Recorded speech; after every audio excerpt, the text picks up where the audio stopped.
Welcome to the deep dive. We're not just scratching the surface here. We aim to cut right through all that noise and give you those powerful, actionable insights you really need. Have you ever stopped and wondered what, true financial wisdom actually looks like? I mean, not just quick tips, but the real foundational stuff, the principles that genuinely hold up over time.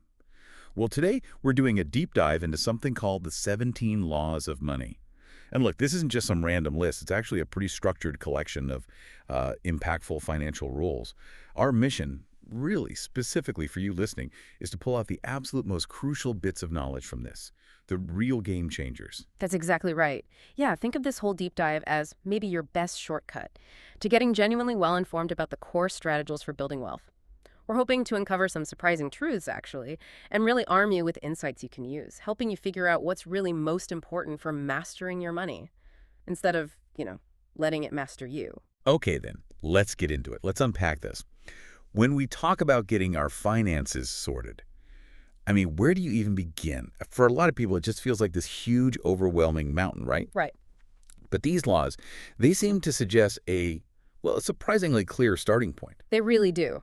And we start with the absolute cornerstone, which is Law 1, pay yourself first. What this means is, basically, you've got to consistently, without fail, set aside a chunk of your income for savings before you spend even a single dollar on anything else. Okay. The source material, it suggests aiming for maybe 10 to 20% of what you earn. And that just feels so backwards for so many people, doesn't it? It does. Our first instinct is usually, okay, pay the rent, get the groceries, maybe have a bit of fun, and then you see what's left over, if anything. But this law, it completely flips that idea on its head. Yeah. It's not just about saving some cash. It's about building this habit, this discipline of valuing your future self. Right. Valuing that financial future above all the current stuff you want to spend on. It makes saving like a non-negotiable, a fixed cost for your future. Exactly. It reframes it entirely. And, that discipline of paying yourself first, it naturally leads into the next really crucial step, which is making sure you actually have something left to pay yourself with in the first place. Right. Good point. Which brings us to Law 2. Spend less than you earn. Pretty straightforward, but essential. This is the core idea of living below your means. And it's a direct warning against something often called lifestyle inflation. Yes, lifestyle inflation. It's where, as your income goes up, maybe you get a raise or a better job. Yeah. Your spending just automatically creeps up right along with it. So you end up no better off, financially speaking, even though you're earning more money. That lifestyle inflation, it's like a silent killer for your finances, isn't it? It really is. What are some of the sneaky ways it creeps in? Things we might not even notice. Beyond like the obvious big stuff like a fancier car? Oh, it often starts really small. Yeah. Daily things, ordering takeout a bit more often, maybe upgrading your phone when the old one's still fine. Just not really checking prices as much anymore. It's that slow, incremental creep. Okay. And if someone feels like they're already caught in that trap, how do they, actively deflate things, get back control? It really comes down to conscious spending. The first step is usually tracking. Track everything for a month, no judgment, just data. Then identify those things that started as nice-to-haves but somehow morphed into must-haves. Right. And then you have to systematically, intentionally cut back or reduce those. It definitely takes effort, some real intention, but it's absolutely doable. That tracking part, that's the real aha moment for so many, I bet. Definitely. I remember the first time I really tracked my spending, thought I was pretty disciplined, Then I realized I was spending more on like fancy coffee each month than on my entire grocery bill. Ouch. Yeah, a bit of a rude awakening. But honestly, it was also incredibly liberating once I actually knew where the money was going. It really is liberating. Knowledge is power there. And to really get a handle on that intentional spending, you absolutely need Law 5. Law 5 is know where your money goes. So this law really hammers home the importance of tracking every single dollar, like we said, and crucially, creating and sticking to a budget. Without that detailed awareness, trying to control your finances is basically just, wishful thinking. A pipe dream, yeah, makes sense. And tied very closely to spending habits is Law 6, avoid bad debt. This means using credit, wisely, only borrowing for things that are likely to increase in value over time or things that will genuinely help you generate more income. Okay, so bad debt versus, is there good debt? Yes, that's the distinction the source makes. Bad debt is typically borrowing for stuff that loses value, quickly depreciating assets, or just for immediate consumption that gives you no long-term financial benefit. Think high-interest credit cards used for, I don't know, clothes or meals out. Okay. The real danger lies there. So what about something like a car? Most cars depreciate, lose value, right? But lots of people need one for work, for life. How does the law apply there? That's a really common and important question. Yes, a car is usually a depreciating asset, but the key difference lies in its purpose. If that car directly enables you to earn significantly more income, or if it's absolutely essential for your job or business, then it's more like a necessary tool, maybe a necessary evil from a pure asset perspective. Wait. The strategy then isn't necessarily never borrow for a car, but to minimize the bad debt aspect of it. Right. Buy used instead of new, if possible. Aim to pay it off quickly. Definitely avoid high-interest loans if you can. And resist overspending on luxury features you don't truly need. Got it. So minimize the damage, essentially. Exactly. Keep it functional for its purpose. Good debt, on the other hand, might be something like a mortgage on a house that's likely to appreciate, or maybe a loan to start a business that has a solid plan to generate profit. Debt used to acquire assets or generate income. That clarifies it nicely. And really, underpinning all these foundational steps, the saving, the spending less, the avoiding bad debt, the real glue holding it all together is Law 14, which is learn to delay gratification. This principle is all about making that conscious choice to forego the instant pleasure, the immediate purchase, for the sake of achieving long-term financial freedom later on. Okay, so if you're paying yourself first Mm-hmm. and you're spending less than you earn, delayed gratification is basically the engine driving both of those, yeah. Absolutely. It powers them. It's like saying, yeah, I could buy this fun thing right now, but But I'm choosing my future self instead. exactly, choosing future opportunities, future security, it's almost like an act of self-love for your future self. That's a great way to put it. It truly is. So, okay, we've built this solid foundation. We're paying ourselves first, living below our means, avoiding bad debt, delaying gratification. But it's not just about managing what you have, is it? It's about making it grow. Precisely. This is where it starts to get really interesting, I think, putting your money to work for you. So what's next? What's next is Law 3. Make your money work for you. This is all about intelligently investing the money you've saved, letting it grow, and specifically leveraging the incredible power of compound interest over time. Ah, compound interest. It's the fundamental shift. Yeah. You go from just saving money to having your money actively generate more money all by itself. You know, when I first really, truly understood the concept of compounding, Yeah. it almost felt like discovering some kind of magic trick. It does feel a bit like that sometimes. It's like you plant this tiny seed, this acorn, right? And then, without you even adding more acorns, the tree itself just keeps producing more and more branches, more leaves, exponentially growing. That's a perfect analogy. Can you maybe break down that magic just a bit more? Because it really does feel like the unsung hero of building wealth. Absolutely. So compounding, in simple terms, means your initial investment earns some kind of return, interest, dividends, growth, whatever. But then the magic part is those returns also start earning returns of their own. So it's not just your original money working, it's your earnings working too, and then the earnings on your earnings start working. Ah, I see. It snowballs. Exactly. It's exponential growth, not linear. And the key ingredient, the fuel for that snowball, is time. Time. The earlier you start investing, even small amounts, the more time your money has to compound and grow. We're talking potentially decades of this snowball effect.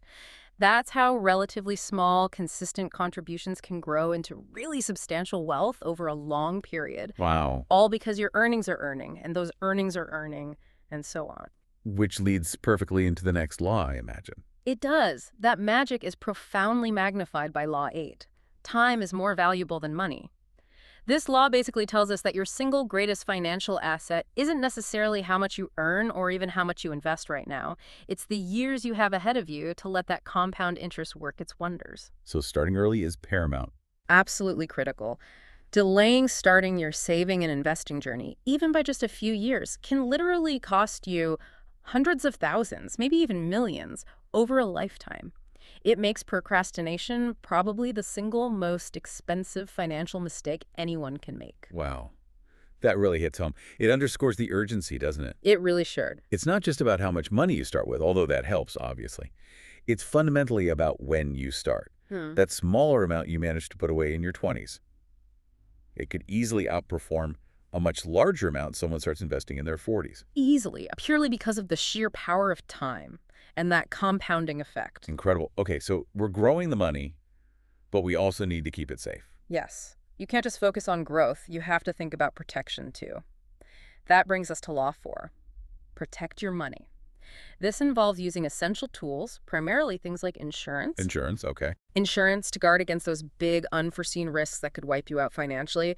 Think major health crises, serious accidents, natural disasters hitting your home, things like that. The curveballs life throws at you. Exactly. And the other side of protection is diversifying your investments. Diversification. Spreading things out. Precisely. Don't put all your eggs in one basket. Spreading your investments across different types of assets, stocks, bonds, real estate, maybe others in different regions, helps mitigate loss if one particular area takes a hit. You build wealth, but you have to actively defend it too. Thinking about risks, what are some common ones, maybe even subtle ones, that people often overlook when they're planning their finances? Beyond the obvious things like car insurance or home insurance, what blindsides people? That's a great question. A big one is often long-term disability insurance. Disability. Okay. Yeah, protecting your income if you become unable to work for an extended period. Many people don't think about it until it's too late. Also, having adequate liability coverage. That's the part of, say, your home or auto insurance that protects your assets if you're sued. People are often underinsured there. Right. And life insurance, too. Often people have some, but not enough to truly cover their dependents' needs if the worst happens. And on the investment side? On the investment side, the biggest oversight is usually lack of diversification. People might be too heavily invested in their own company's stock, for instance, or maybe all their investments are just in their home country.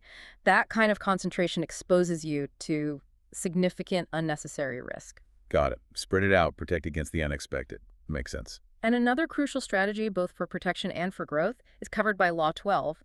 Law 12 is multiple streams of income are key. The idea here is that relying solely on one single source of income, typically your main job, can actually be quite precarious in today's world. Yeah. Very.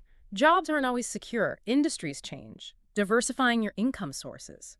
Having money coming in from different places builds a much stronger, more resilient financial foundation. So as you're listening to this, maybe take a second to think about your own situation.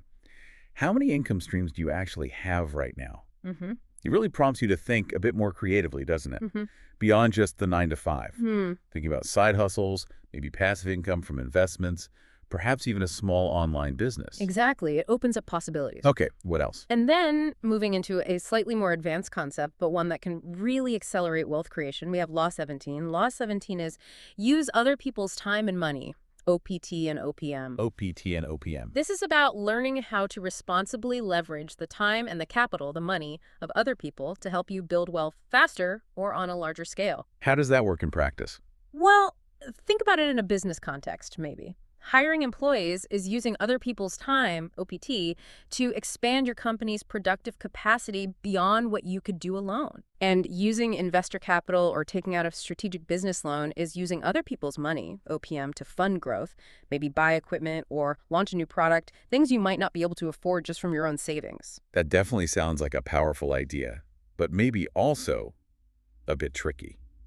When we talk about using other people's money, that can immediately raise red flags for some people. Concerns about debt, maybe even ethical worries. That's a really important point and a valid concern. How do we make sure that leveraging OPT and OPM is done, responsibly, ethically, without exploiting anyone or just taking on massive undue risk? That distinction is absolutely critical. Responsible leveraging is the key. It's not about manipulation or exploitation. It means having very clear agreements in place. It means offering fair compensation for people's time, your employees or contractors. When it comes to OPM, it means transparent terms for any capital received, whether it's loans or investments. It's about creating win-win scenarios. Win-win. Where everyone involved stands to benefit from the collaboration, from the growth it enables. It's about smart partnership, not taking advantage. So thorough due diligence, absolute integrity, and clear communication are paramount when applying this law. It's advanced for a reason. Right. Got it. That makes sense. It's about leverage, but responsible leverage. Exactly. Okay, so we've covered foundations, and we've talked about growing and protecting wealth. But there's more to it, isn't there? It feels like it's not just about the numbers, the mechanics. What's really fascinating in these laws is how much seems to come down to, well, how we think about money, our mindset, our strategy. You're absolutely right. The mindset component is huge, and that ties directly into Law 7. Law 7 is increase your financial knowledge. Yeah. And the crucial point here is that this isn't a one-time thing. You don't just read one book and you're done. Right. It has to be a continuous, lifelong learning process. It means reading books, yes, but also following experts you trust. Maybe listening to insightful conversations like this one, hopefully. Shameless plug. Well, yes. But generally, just always seeking to expand your understanding of money, investing, markets, personal finance. It never stops. And, for everyone listening right now, just by tuning into this deep dive, you're actively applying that law. Exactly. You're investing time in yourself, increasing your financial knowledge. And that's precisely the kind of valuable nugget we promised you right at the start. Perfectly put. Next up, related to strategy, is Law 10. Set clear financial goals.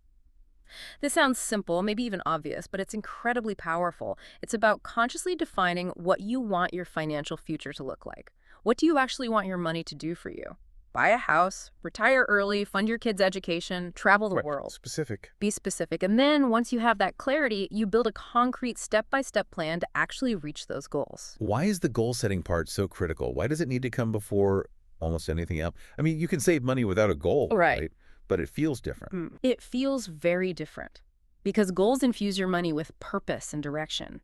Without clear goals, saving can feel kind of aimless, pointless even. Yeah, like why am I bothering? Exactly. Which makes it much, much harder to stay disciplined and make those consistent good choices, especially when temptations pop up.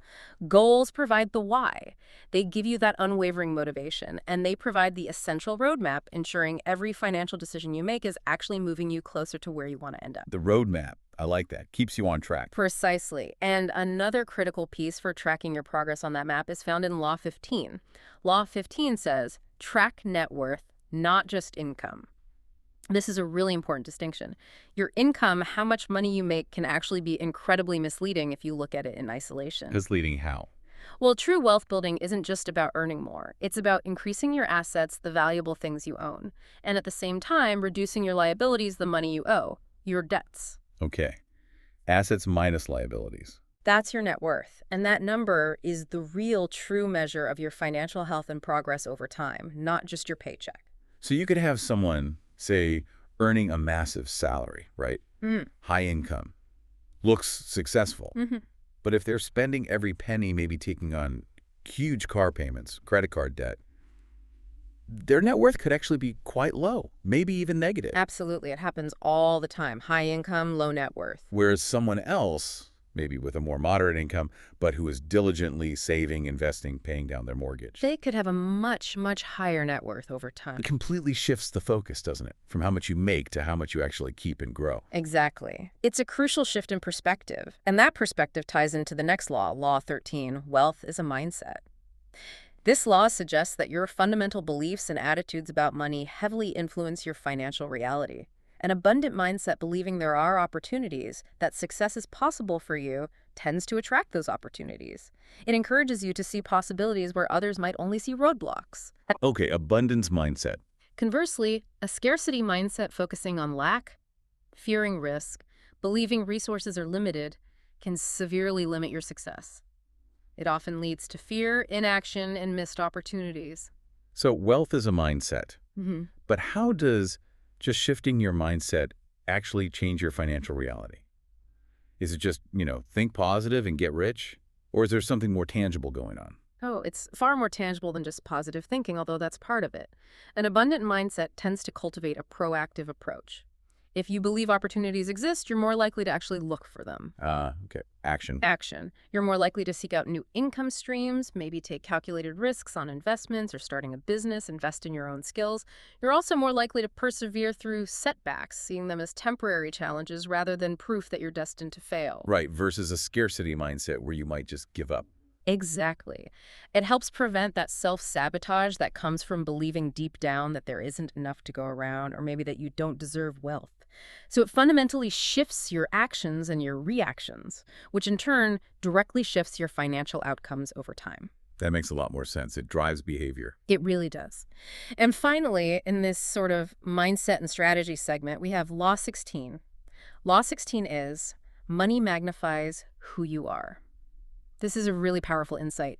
It basically says that mastering your habits, your character, your mindset first is absolutely key to using money wisely when you get it.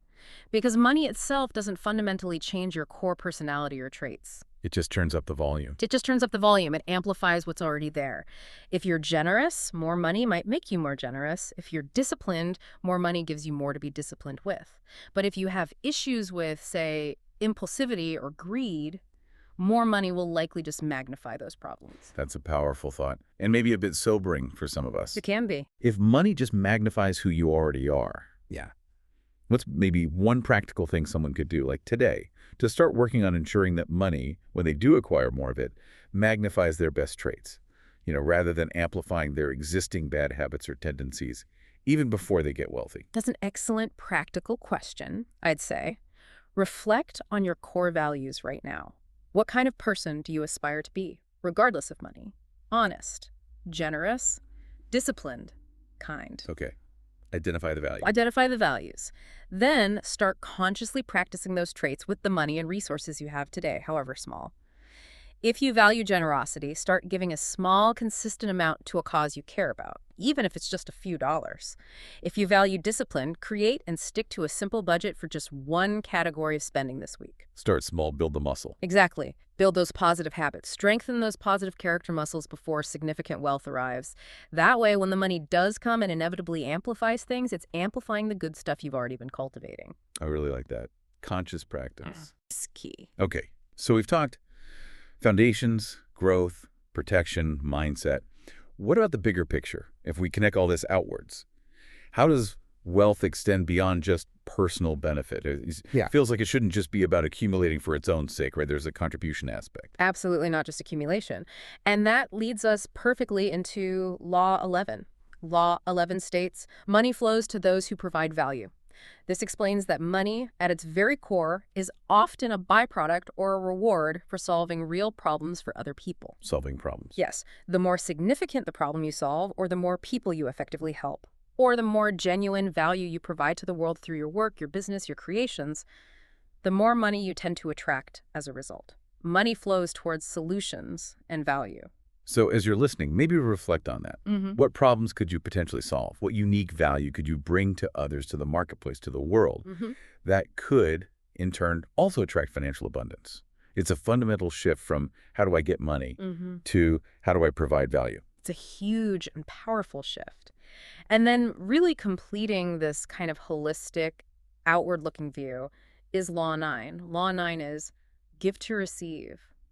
This principle speaks to a perhaps more philosophical but often observed idea that generosity can actually open doors and create opportunities that you might never have anticipated otherwise. Giving creates receiving. In a sense, it underscores the importance of giving back, whether it's time, money, or expertise to your community, or supporting causes you genuinely care about. The source suggests thinking about this not just as simple charity, but perhaps as participating in a kind of reciprocal flow, circulation. Interesting. So it brings everything full circle, really. It does. It highlights this holistic nature of real financial wisdom. It's clearly not just about how much you can pile up for yourself. Not at all. It's also about how you contribute, how you solve problems, provide value, and how you participate in that flow of giving back. Exactly. It completes the picture. It shows that true financial mastery isn't just about being rich in dollars, maybe, but about living a richer, more meaningful life in every sense. Well, we've certainly journeyed through quite a lot there. 17 powerful laws. From that foundational discipline, paying yourself first, all the way through to understanding the transformative mindset needed for wealth. And finally, touching on that broader impact of providing value and giving back. Taken together, these really do seem to provide a remarkably comprehensive, interconnected framework for achieving genuine, sustainable financial success. Yeah, and our aim with this deep dive really was to try and distill those key takeaways for you, to show not just what you need to do, but hopefully shed some light on why each piece matters. And crucially, how all these different principles link together, how they support each other to build a truly robust and hopefully meaningful financial life. The shortcut you mentioned at the start. Trying to offer that precise shortcut, yes, to being truly well-informed about what counts. So let's leave everyone with a final thought. What does all of this actually mean for you, listening right now? As you think back over these 17 laws we've unpacked, which single one feels like the most powerful, maybe the most achievable one that you could consciously choose to apply in your own life starting this week? Just one small shift. And how might making that one small intentional shift, how might that begin to reshape your financial future? Something to think about.